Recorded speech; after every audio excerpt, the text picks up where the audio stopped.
He was known as the most ruthless mobster of all time. This is the story of the man who built an empire based on fear and violence, but also on cunning and patience. His name was Michele Greco. He was born in 1890 in a small village in Sicily, Italy. But soon after he was born, his family moved to New York City. That's where young Michele grew up. That's also where he changed his name to Charles. He would later change it again to Lucky, which is what everyone knew him by. It didn't take long for Lucky to get into trouble. In 1909, when he was just 19 years old, he was arrested for robbery.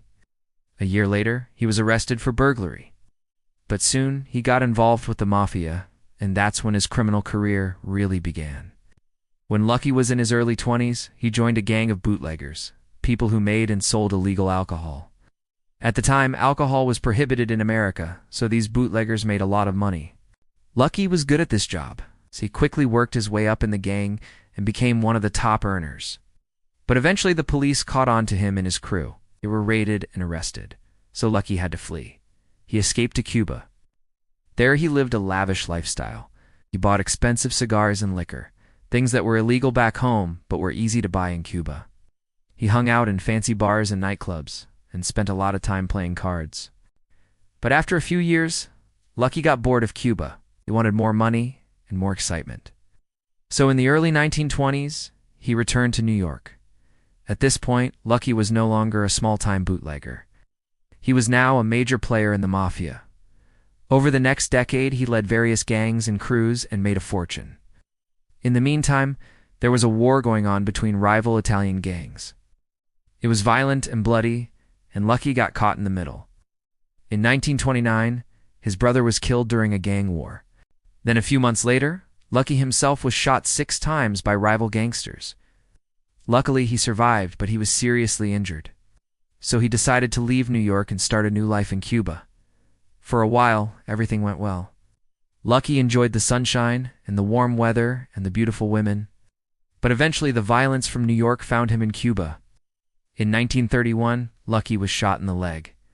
2 years later, he was stabbed in the chest. So he realized that he couldn't stay in Cuba any longer. The only option left for him was to go to Europe. There was a place in Europe where no one could find him. He traveled to the continent several times before settling down in the south of France in a city called Marseille. From here, he started a new criminal organization. His main business was gambling. He opened casinos and betting shops and made a lot of money. But his past soon caught up with him. In 1947, he was arrested for illegal entry. He had entered France using a false passport. So the French authorities knew that he was a wanted man. The Americans wanted him extradited. But Lucky never made it back to the United States. He died in 1962. He was 72 years old. Even though Lucky was a feared mobster, not much is known about him today. Most historians agree that he was born in Italy, but they can't agree on when or where. And they also disagree on how he died. Some say that he was killed by rival mobsters. Others say that he died of natural causes. But what we do know is that Lucky was one of the most successful mobsters of all time. He built an empire based on fear and violence, but also on cunning and patience. Lucky was a master of disguise. He could blend into any crowd and was rarely seen without a hat, dark glasses, and a cigar. He was also very careful about who he talked to. He never kept anything important in writing, and he always had someone watching his back. These skills helped him to survive for so long in such a dangerous profession. But Lucky wasn't just smart, he was also extremely violent.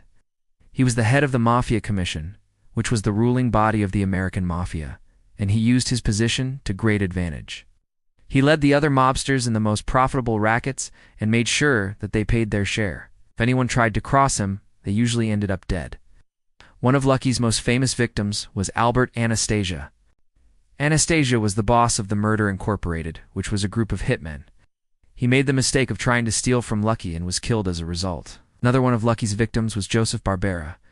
Barbera was a member of the Mafia Commission, but he betrayed Lucky and tried to have him killed. However, Lucky found out about the plot and killed Barbera instead. Despite his brutal methods, Lucky was respected by his peers. He was considered to be one of the most powerful mobsters of all time, and he was able to maintain his power for many years by being both feared and respected. So what was Lucky's secret? How did he become so powerful and stay that way for so long? You may never know for sure. But one thing is certain, Lucky was a master strategist. He was able to anticipate his enemies' moves and always seemed to be one step ahead of them. He was also able to build alliances with other mobsters and organizations, which gave him even more power. He was ruthless when needed, but he was also smart enough to know when to use violence and when to hold back. Lucky was a man of contradictions. He was violent, yet sophisticated. He was feared yet respected. He was a criminal, yet a strategist. And it was this combination of traits that made him so powerful. If you want to learn more about the origins of the Mafia, then check out the video on your screen right now. If you want to see more videos like this, then make sure to subscribe. We'll catch you in the next one. Thanks for watching. Throughout history, there have been many powerful and influential women who have shaped the world around them. From queens to activists to scientists, women have made significant contributions to society, despite often facing adversity and discrimination. Here are just a few examples of some of the most powerful women throughout history. Cleopatra was the last active ruler of the Ptolemaic Kingdom of Egypt. She is often remembered for her intelligence, charm, and political acumen. Cleopatra was one of the wealthiest women of her time and used her resources to build alliances and expand her power. Marie Curie was a pioneering scientist who conducted groundbreaking research on radioactivity. Despite facing sexism and hardship, Curie made significant contributions to the scientific community and was the first woman to win a Nobel Prize and the only person to win Nobel Prizes in 2 different scientific fields. Rosa Parks was an activist in the civil rights movement who refused to give up her seat on a bus to a white man, sparking the Montgomery bus boycott. Her act of defiance helped to kickstart the movement, and she continued to be a vocal advocate for equality throughout her life. Malala Yousafzai is a Pakistani activist who has become the youngest Nobel Prize laureate for her work in promoting education for girls.